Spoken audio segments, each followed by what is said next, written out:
Alright guys, welcome to Formula 1 news. A fascinating day in Austria. Lando Norris on pole by an absolute mile, blowing out of the water the biggest pole margin of the season so far. Some remarkable circumstances though, and dramatic ones at that, in the final part of qualifying that prevented Piastri and really Max Verstappen putting a time on the board that could have been seriously competitive. As a result, Max out-qualified by Liam Lawson in the Racing Bulls. He's not a happy man. The Ferrari garage is pretty satisfied with their progress on the day. What's going to happen tomorrow? Very much enjoyed your thoughts in the comments. Hit the like button if you enjoy. Subscribe if you're new as always, especially with all the drama with Max and Mercedes and what that means based on today's result as well. This was a pretty remarkable crash we saw in F2 earlier in the day. That was completely chaos. But let's talk about it. Red Bull Racing, Christian Horner says, Austria is a home race for us. There simply aren't as many McLaren fans here. Our goal is to make sure that those who are here cry on Sunday because we were better. Now, as usual, in the case of where the Red Bull are better, the question really is, was Max better or was he not? And today he was good, but unfortunately didn't get the lap in when it mattered. And I think Max in many senses today felt relatively resigned to his fate. And that is very interesting when you talk about all these Mercedes rumours. So George Russell was mentioning over the last few days that Mercedes are talking with Max. There are ongoing conversations in his understanding. And Marco says, because of course he wants to shut down some of these rumours, Russell must feel like it's beneficial to him to talk about it publicly, because anytime this whole Verstappen-Mercedes thing comes up, it's George who started it. Like, Max doesn't talk about it, Jos doesn't talk about it anymore, Toto doesn't talk about it, certainly Red Bull aren't going to talk about it unless they're prompted. It's George who's coming out and saying, oh yeah, well, you know, they're talking with Max and all this, and it prompts the discussion. So Russell must feel like it's beneficial to have this discussion publicly, although certainly Mercedes' car today was not where he would have wanted it to be. Marco says, we can't take him seriously, this guy talks too much. Thought that was pretty funny. But Toto said something pretty fascinating yesterday that, well, we talked about this comment, and he also went on to say that the possibility of a Russell-Verstappen partnership is not being excluded. I don't think that would be an especially wise idea. But I think you've got to say that it would be fireworks. Would I want it to happen? Yes. Will they kick out Antonelli? I don't think so. It seems like Kimi is making some progress. Today, again, wasn't great, but neither was the Mercedes. And in many respects, they screwed Kimi over in the final part of qualifying, and we'll get to why over the coming minutes here. But he hasn't ruled out the possibility of bringing both of them in. I'm not sure what that would mean. He did say today in an interview with Sky Sports Toto that the chances of Max joining are very slim, certainly in the immediate future, and that the plan is to keep George and Kimi.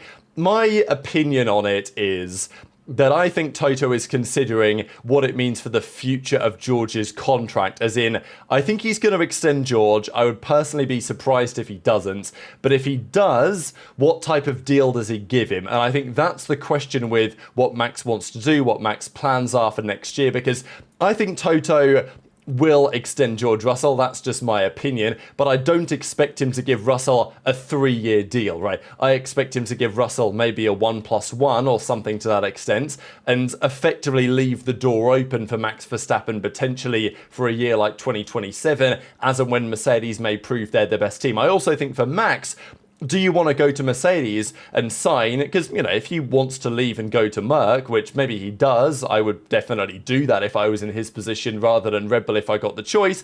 But also, if I do join Mercedes, then what's Toto going to give me as a contract? He's going to want to lock me down for the long term. What if McLaren are the best team in 26? What if Ferrari are the best team in 26? What if it's Aston Martin? You don't want to get it wrong and get locked into a longer term deal. So maybe even for Max, it makes sense to wait around until 27, and maybe Russell and Toto will structure the contract in a way that that becomes possible.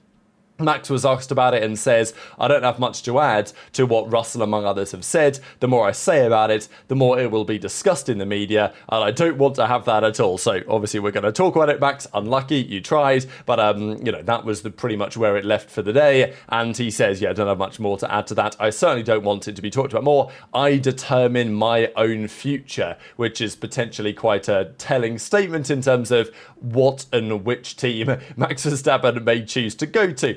Let's talk Ferrari as we get into qualifying, because this weekend they brought their upgrade. We talked about it running into the weekends. On practice day one, it wasn't looking so good. Today, it's quite clear that they've taken a step. And yes, the gaps around this circuit are small typically, and that was true again today most of the time until the very final laps, and we'll get to that in a second. And look, the gap to Ferrari in qualifying a lot of the season has been 4 to 5 tenths. You know, you can look at the times today and say it was similar, but I think in many respects, Ferrari felt closer today. They felt more competitive, and the gaps between them and the rest in most of the sessions were, pretty marginal. There was a couple of tenths in there in terms of qualifying pace, I would say, today, and that's better than where they have been. Especially because their race pace, their simulation runs, and even their race pace all season has been pretty competitive. So they made a lot of progress, I think, this weekend, Ferrari. They'll be pretty happy about the outcome today. Not only the fact that their car's performing better, but also just the straight-up result. Sometimes you can qualify fine, but everyone else is really rapid. Max gets his lap in, whatever, and you end up qualifying further down the grid. That didn't happen today, and I think that'll please Ferrari, and who knows whether their race pace that we saw on the Friday and we've seen so far this season could actually make them a serious force here for this Grand Prix. Doubtful in my opinion. I'm not going to hold out too much hope that we get a very interesting championship in the second half where Ferrari come through strong, but if it's not going to be Mercedes, we need someone else to be in the mix, and that could potentially be Ferrari. So they say, even after free practice, that their balance was honestly on par with the McLaren in the higher speed corners. They were just as fast. They just balance issues turn 1, turn 3, and maybe Max can get in the mix. Marco says it would be easier if we raced in the evening due to temperatures and stuff. Leclerc also seems to be a threat. That's what Marco said after practice. And speaking of practice, just to look at the fact that Lando was again on fire, right? I mean, he did a lap time here, 1:04.3. To be honest, a lot of the guys in qualifying barely went any faster than that anyway. We'll actually look at the times in a second. The 1:04.3 that Lando did in practice earlier in the day would have been good enough for second on the grid come qualifying time. Obviously, conditions change, track temperatures change, all this type of stuff. But yeah, it was pretty much clear from the start of the weekends, even after Alex Dunn took his car, that Lando was the man to beat. Piastri got within a tenth, or well, just outside of a tenth. Max got just outside of 2 tenths. Leclerc was there, Hamilton was there. The two Mercedes, these runs looked at the time unrepresentative because these were set a long time ago, and the newer runs they tried at the end were on far older tyres. So I still felt like going into quali that Russell and Antonelli could be in the mix. I'll also say that Lance Stroll was delivering a good performance in practice, but unfortunately it was the same old story when we got to qualifying, when Alonso out-qualifies him again for the 25th million time in a row. Bortoleto, though, notable because I said it in the pre-show I did before the qualifying today that I'd watched some of the onboards of the Sauber and it looked terrible. But I will say the onboards that I watched of the Sauber were from Hülkenberg's perspective, and I wasn't really impressed by how it looked in his hands. But Bortoleto was on smoke today, and to me, he's driver of the day, really. Lando was flawless, but Bortoleto, first Q3 appearance, he's really turned a corner, I think, with these new Sauber upgrades. Great to see the points that Hülkenberg has scored, but now maybe the second half of the season, Bortoleto's going to come into his own and prove that he deserves a seat for the very long term. So fascinated to hear your thoughts on that in the comments below, because what Audi are going to do next year is still a bit of a question mark. But qualifying gets underway. The McLaren is unbelievable. This car is unbelievable, but especially in the hands of Lando Norris around this particular circuit. And I think today was potentially could be a very important day, although I will recognise I've said that plenty of times over the last couple of months. I thought Monaco was going to be a big turning point, right? The pressure at Monaco that Lando went through and came out on top of was very impressive, right? He put in the fastest lap time we have ever seen around Monaco in qualifying into the 1:09s, right? Not an easy circuit to go absolutely flat out around there and then to execute in the race as he did and just, hold your concentration and win the race. Very impressive. I thought Monaco was going to be a turning point for Lando's season, but again, the last couple of rounds go to Canada. The qualifying mistakes that we have seen, the failure to execute in the race as well. I mean, what was going on through his head back in Canada is still a bit of a mystery. But around Austria, it was my opinion going into the weekends that this had to be the one, because this is maybe Lando's best track. It's certainly right up there. Lando's been great around here every time he's arrived. And really from start to finish, Oscar was, could never get within a tenth, was often a couple of tenths off where Lando was. And that really paints the picture, I think. Now, quali gets underway and we can see Carlos Sainz here in a bit of a pickle. And again, this is a big talking point, right? Of course, understandably, because it's Ferrari, a lot of the pressure has been on Hamilton to say, look, Hamilton's not where Leclerc is, he's struggling a bit, and which, look, by the standards of Lewis Hamilton, sure, he's obviously not happy with where he is, but he's not too unhappy with today, and for good reason. But Carlos Sainz, the talk was, how would he fare against Albon? Would he destroy Albon? Would it be pretty close? Not many expected Albon to beat Sainz, certainly not as convincingly, although I wouldn't say that the results of the first few rounds were a massive surprise. But I think many were expecting by this time in the season that Sainz would come on strong, and maybe that's true, but Sainz was definitely, one of the donkeys of the day, out in Q1, bit of a disaster for him, and yeah, this was Carlos Sainz going off. I think, this is actually a moment that he had down at turn 4, when he got all crossed up, and that cost him a lot of time, it put a lot of pressure on his final run. Now, there was also this moment. This is, I think, Oscar Piastri and Charles Leclerc, and this is on the entry to turn 6, whatever it is. And the feeling was potentially that Piastri impeded Leclerc. Now, that was not noted. I don't believe that it was pushed forward to the stewards by Ferrari either. And I've not seen the onboard of this from Leclerc's perspective. I know that some people have watched it back and said that it was probably fine, but there was a lot of talk about it. I'm sure that Ferrari saw it, but maybe they thought that it was actually okay. So probably no penalties coming that way. But at the end of Q1, it was a familiar story. Hülkenberg was actually 20th and last, then Sainz in P19, Ocon was out, Stroll was out, and it was Yuki Tsunoda in P18. Another time a Red Bull goes out in Q1. The remarkable thing is that Yuki was not even that bad. And this is kind of when I feel a little bit bad for Yuki in a way. Yeah, he's going to get roasted for good reason. It's the same old, same old. I think what should get roasted, frankly, is Red Bull Racing, because it's another situation where a driver's career is getting cooked. Because is Yuki getting back on the grid next year if this continues? Probably not. He's not going to go back to Racing Bulls. That's doubtful. I will say the Racing Bulls situation gets very interesting after today, because Isaac Hadjar was out in Q2 and Liam Lawson was certainly not.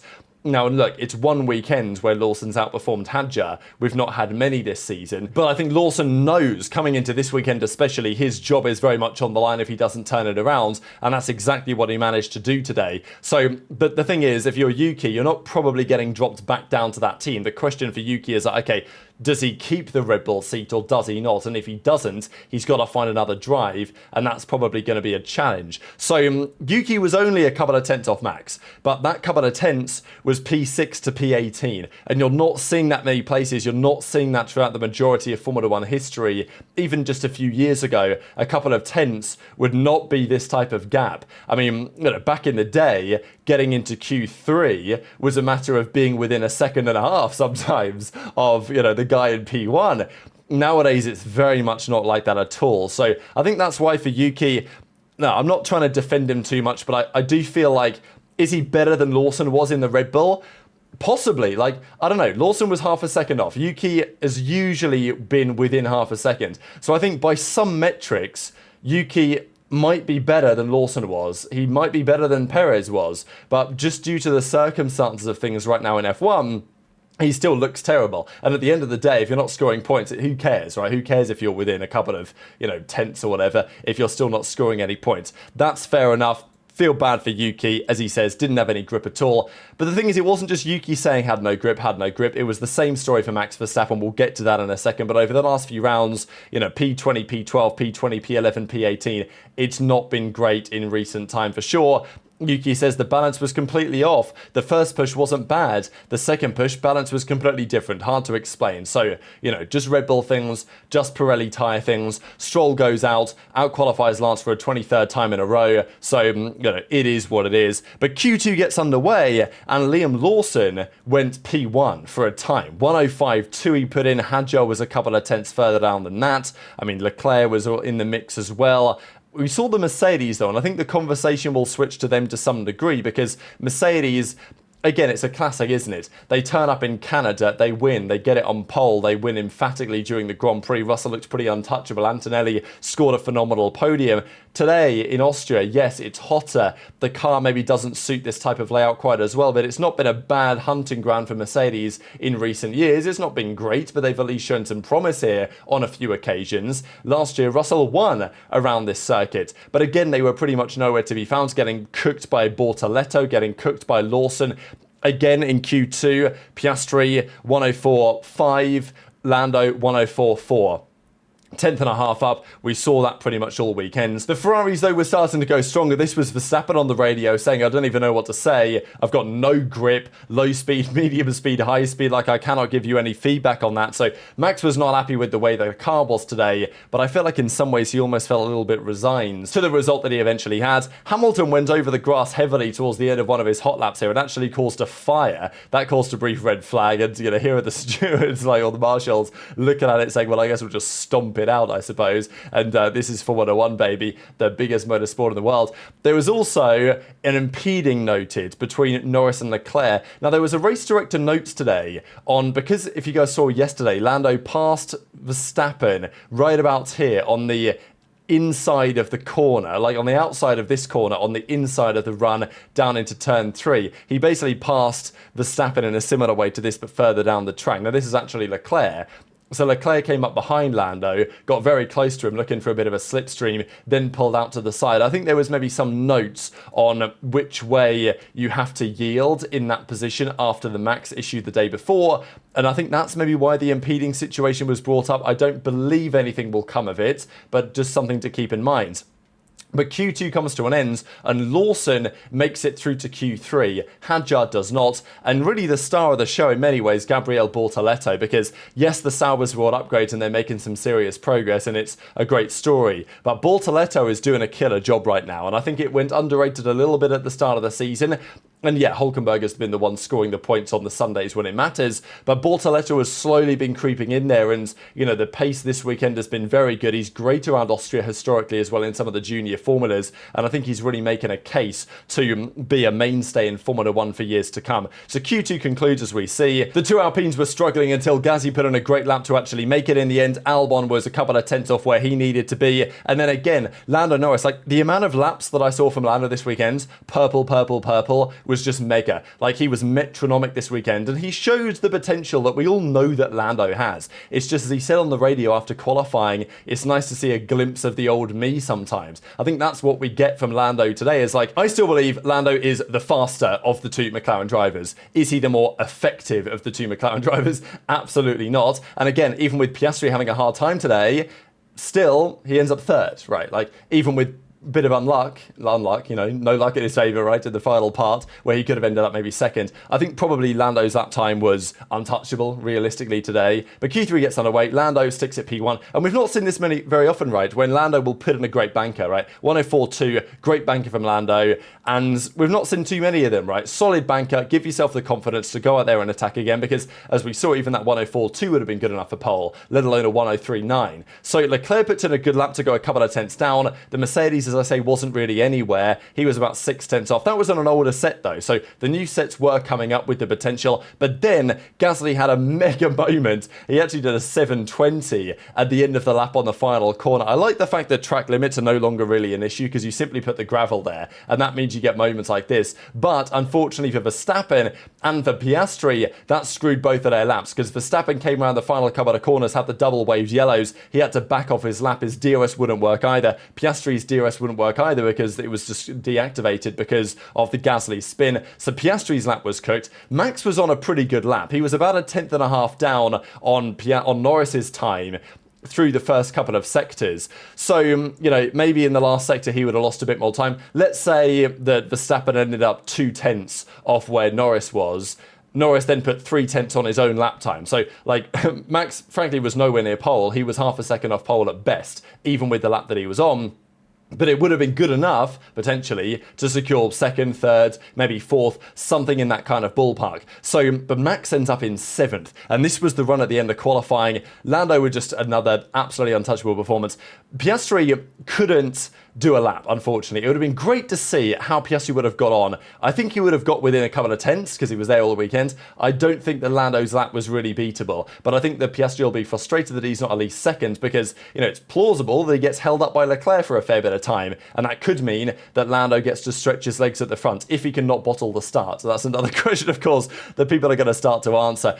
But the end of qualifying was fascinating. I mean, as the guys all came across the line here, it all kind of filtered in. Antonelli, unfortunately for him, didn't even get to set a lap as well because Mercedes messed up the timing, and by the time he got to the line, it was over. The flag was waved, so he didn't even get a set a lap, which was embarrassing for them. He wasn't happy about it. Bortoleto put in a lap therefore good enough for 8th. Gasly had his spin, which was an issue. But Lawson, with a lap time that wasn't exactly insane, but for a Racing Bulls, to be within the mix with Russell and to be ahead of Verstappen by 3 thousandths of a second as a result, is a serious talking point. Max will not be happy about that. Lawson very much so will be, though, in the same way that when Lawson knocked Max out of qualifying back in Singapore a couple of years ago to effectively say, look, I'm here and I'm a serious beast, this weekend's could be a turning point for Lawson because it really felt like for some time that Lawson's F1 career is basically over, but this is the type of weekends that maybe he can turn that perception around. Hamilton was pretty happy with things. His Sector 1, Sector 2 was really good,